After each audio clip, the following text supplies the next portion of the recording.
Bonjour, je vais vous présenter mon travail d'étude et de recherche intitulé L'influence des connaissances préalables sur la compréhension de bandes-annonces de films. Comme vous avez pu le voir dans le manuscrit, une bande-annonce de film est un document audiovisuel, donc composé de plusieurs types d'informations, à savoir des informations de type visuel, ainsi que des informations de type auditif, par exemple des dialogues. Elle est également composée d'images fixes, par exemple des photographies, ainsi que des images dites mobiles, c'est-à-dire des scènes extraites du film. Mais également, nous pouvons y trouver un univers sonore riche dans lequel on peut retrouver des musiques instaurant le climat ainsi que le genre du film, des dialogues ou bien des sons ambiants. À l'inverse des films, une bande-annonce est très fragmentée. Les images peuvent être en désordre chronologique.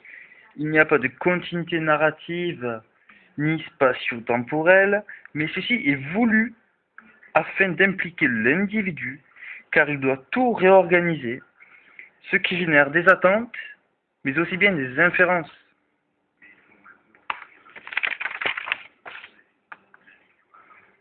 Parmi les différentes sources du manuscrit, en voici 4. Les 3 dernières sont fortement liées aux travaux de John Sweller en 2005 sur la charge cognitive. Monsieur Sweller dit qu'elle est liée au format de présentation, au contenu du message ainsi qu'aux connaissances préalables de l'individu. De plus, il rajoute que si la tâche devient trop coûteuse, par exemple s'il y a trop d'informations à la fois dans un temps très très bref, alors le sujet ne pourra pas construire ce que nomme Sweller en 2005 un schéma, afin de comprendre la totalité du document. C'est pour cela que nous l'avons exporté au cadre des bandes annonces, ce qui n'est pas le cas à la base, avec l'idée qu'il y aurait une saturation, car comme il y a une présentation simultanée de textes, de sources auditives, etc., cela peut gêner l'extraction.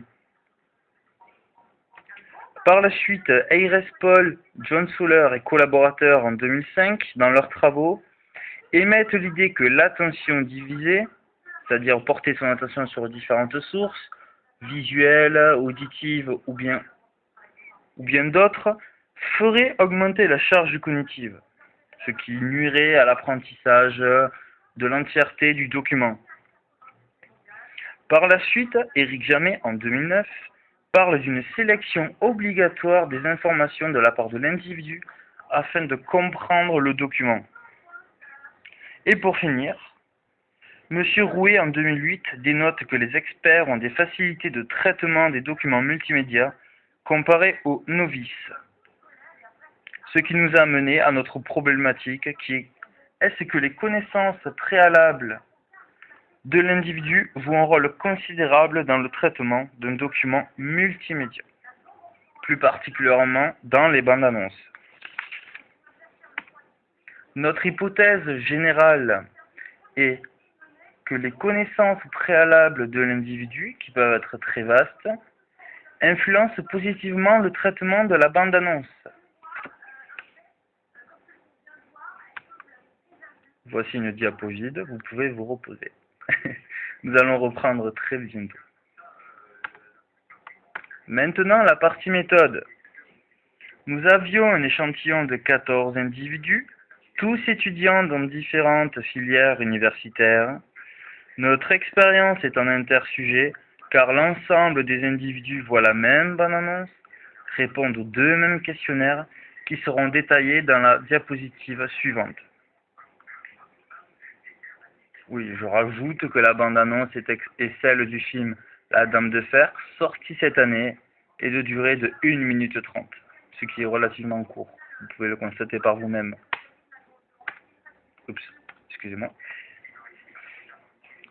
Nous avons construit 2 types de questionnaires. Le premier est le questionnaire de compréhension d'informations explicites, composé de 10 questions sous forme de QCM portant sur les éléments visuels explicites, ainsi que de 10 questions portant sur les éléments auditifs explicites.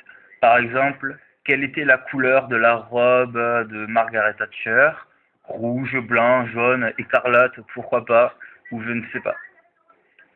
Ensuite, nous avons construit un questionnaire intitulé Vérification d'énoncés, dans lequel il y a 10 énoncés vrais, 10 énoncés faux,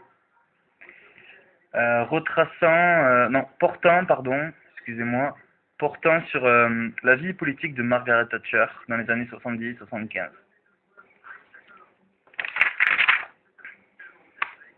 Voici la procédure. Alors, l'ensemble des participants visionnent pour la première fois la bande-annonce du film La Dame de Fer, puis répondent au questionnaire explicite. À la fin de cette étape-là, l'ensemble des individus visionnent pour la seconde fois la même bande-annonce du même film, rien ne change, puis finissent l'expérience en répondant à l'étape de vérification d'énoncés. Voici nos variables. La première variable indépendante, c'est-à-dire ce que fait varier l'expérimentateur, indépendamment de l'individu, et le type d'information. Dans la séquence, nous avons aussi bien des éléments visuels qu'auditifs. Et nous avons comme critère justement qu'il n'y ait aucune prédominance des informations explicites visuelles sur l'auditif ou bien le contraire. Notre deuxième VI que nous avons rajouté a posteriori est le niveau de connaissance préalable élevé ou faible. Je répondrai à la question du pourquoi nous l'avons ajouté a posteriori dans la partie des questions, pourquoi pas.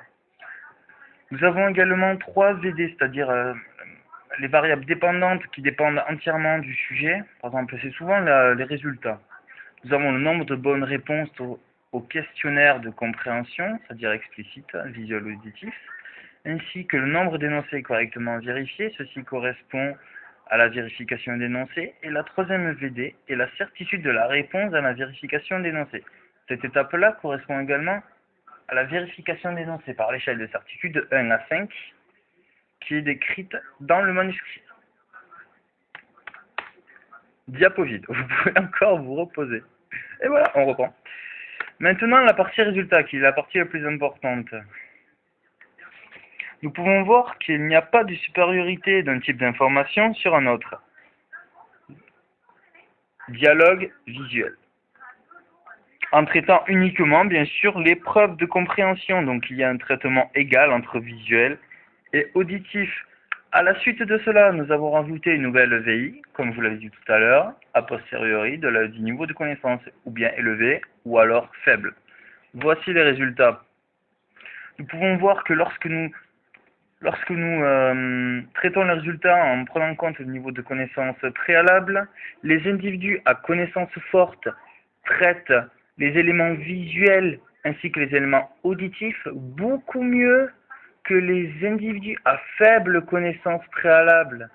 C'est-à-dire que le fait d'avoir des connaissances préalables sur le sujet, par exemple le thème abordé par le film, procure aux individus répondant à cette condition-là une meilleure compréhension de la séquence. Maintenant, la partie discussion. J'aurais pu mettre une diapo vide.